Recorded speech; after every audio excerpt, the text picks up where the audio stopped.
Hello friends, welcome to exam knowledge. साथियों, आज के इस वीडियो में हम बात करने वाले हैं केवीएस पीआरटी के बारे में। जैसा कि आप सभी को पता है कि एग्ज़ाम हो गया है, आंसर की भी आ गई है। लेकिन साथियों, इस एग्ज़ाम में बहुत से लोग ऐसे हैं जिन्होंने इस एग्ज़ाम के लिए दिन रात एक करके मेहनत की थी, काफ़ी मेहनत की, और उनको उम्मीद थी कि उनका स्कोर है वो 130 के आसपास जाएगा। लेकिन उनका स्कोर आप देखेंगे कि 110 के आसपास आकर के रुक गया, या 115 के आसपास आकर के रुक गया है। ऐसे बहुत से लोग हैं जिन्होंने मेरी वीडियो पर कमेंट किया हुआ है कि उनका इतना स्कोर बनना है और उन्होंने बहुत ज़्यादा मेहनत की थी इस एग्ज़ाम के लिए।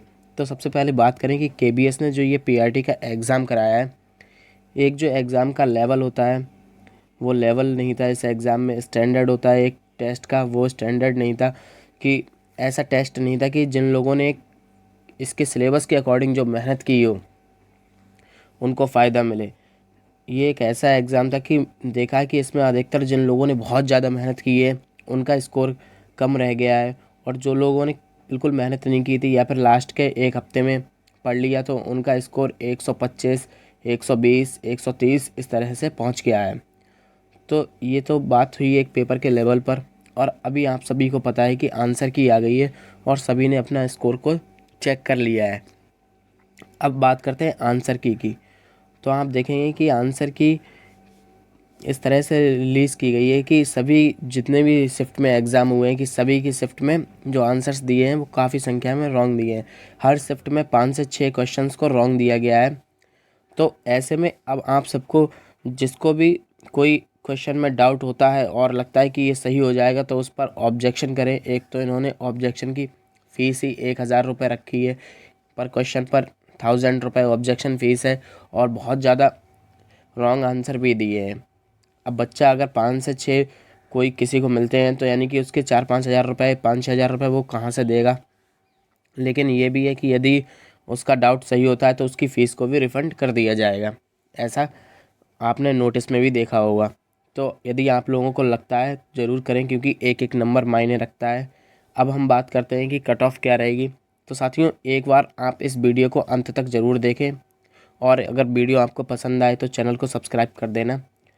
जिन लोगों के मार्क्स कम हैं और डाउट है कि इंटरव्यू के लिए होगा या नहीं, तो उन लोगों के लिए ये वीडियो है और ये एनालाइज है, तो आप लोग ज़रूर ध्यान से देखें।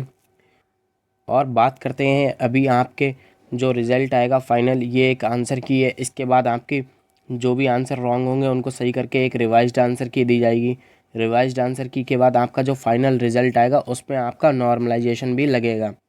तो आपका नॉर्मलाइजेशन लगना तय है, क्योंकि आप देखेंगे कि 12-14 शिफ्ट में जब आपका एग्ज़ाम होता है तो हर शिफ्ट सेम नहीं हो सकती, कोई इजी होगी, कोई हार्ड होगी।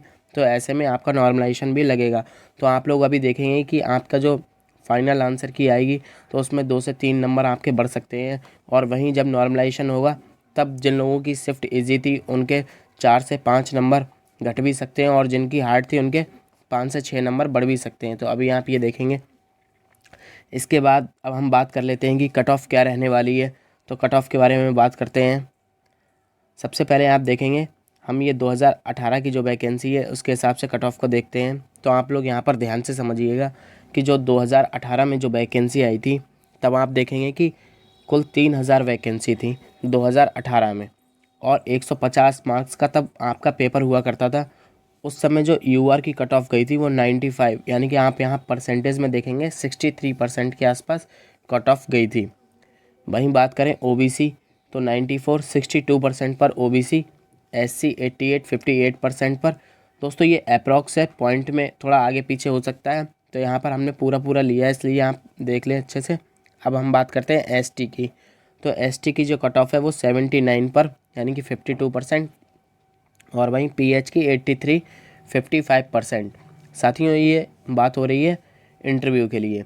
तो ये इंटरव्यू के लिए कट ऑफ गई थी 150 में से। आप देखेंगे 150 मार्क्स में से इतने नंबर पर सिलेक्शन हो गया था। अब हम बात करते हैं जो 3000 वैकेंसी थी, इस पर 8100 लोगों को इंटरव्यू के लिए बुलाया गया था।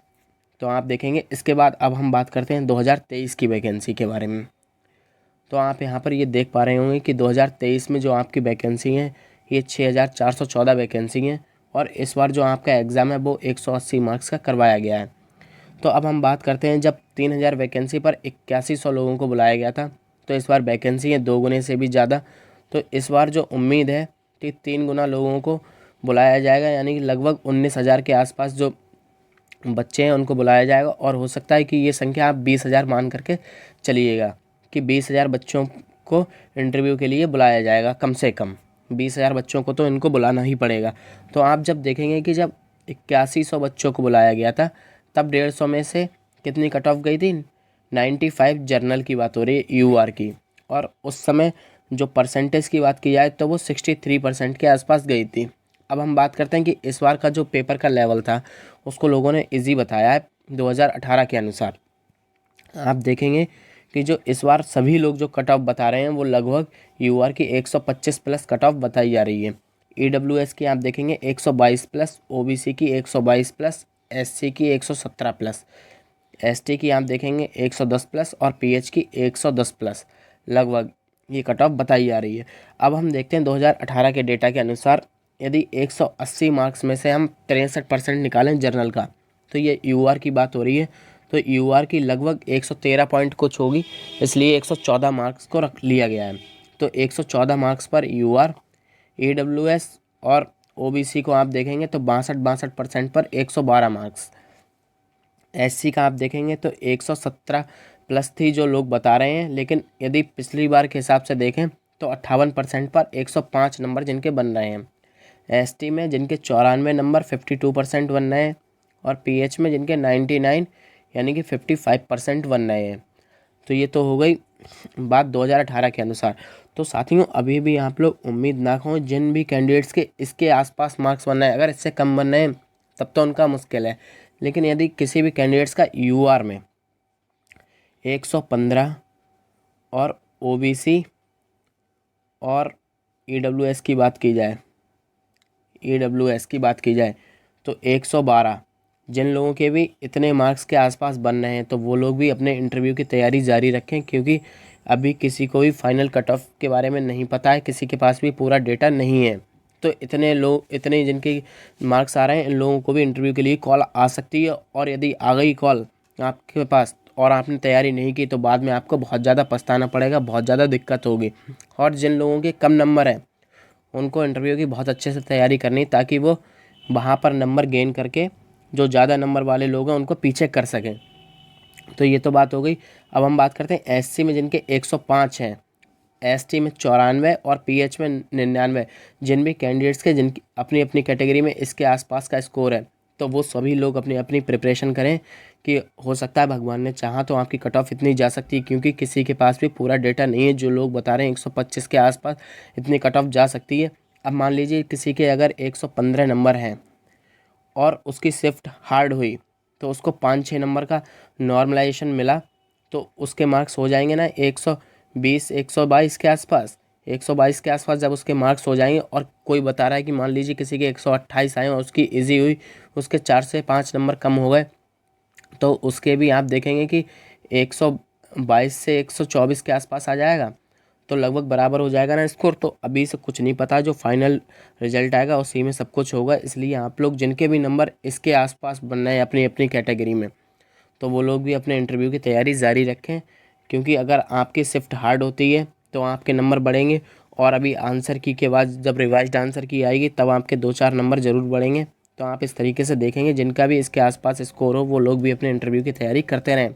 और वीडियो अच्छी लगी हो तो लाइक करें और चैनल को सब्सक्राइब करें। Thank you.